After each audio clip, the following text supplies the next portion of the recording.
Kate's look certainly attracted a lot of attention. The girl with the golden gown, they're calling her.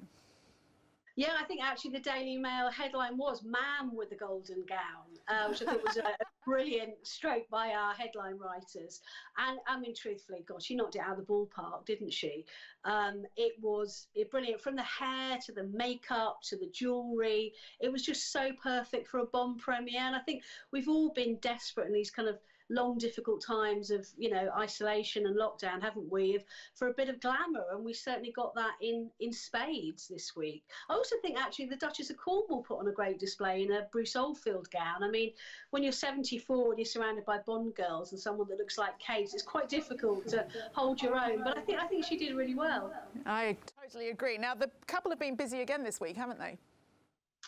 They have. There was no line for the Cambridges the day after. They were heading off to Northern Ireland. It's something we've known about for a while, but we couldn't say because of security reasons. But they were out there to visit some medical students who they spoke to by video call earlier on during the year. And there was a great moment, quite an unexpected moment, where Kate actually not just held a tarantula, but volunteered, asked to hold a tarantula at the Wellbeing Petting Zoo. I mean, is there nothing this woman won't do? Oh, she's hard. Thank you so much for that, Rebecca English. Now let's turn to my panel, and joining me are the Mail's diary editor Richard Eden and author and historian Dr. Tessa Dunlop. Best of friends. Are we going to play nice? Let's hope not. Yeah. In fact. First, Tessa, the consensus seems to be that Kate knocked it out of the park in that Jenny Packham outfit.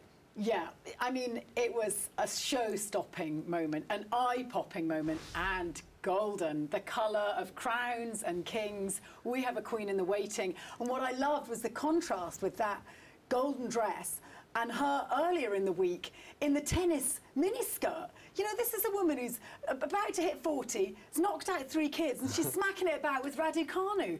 Quite extraordinary. She's really shown her versatility, and I don't think it's a coincidence that this has all happened at the same time as there's been a little whistle-stop tour going on the other side of the pond. Are you that cynical, Richard? Do you think that there's a feeling of Kate upping her game? No, I don't think she needs to up her game at all. I think if you go back, I mean, there was an article on Mail Plus this week showing the outfits that Kate's worn to various premieres over the years, or big events, and she's always dressed the occasion because, you know, this was a big deal. This was really sort of signalling the return of cinema, the return of life as we used to know it before the pandemic.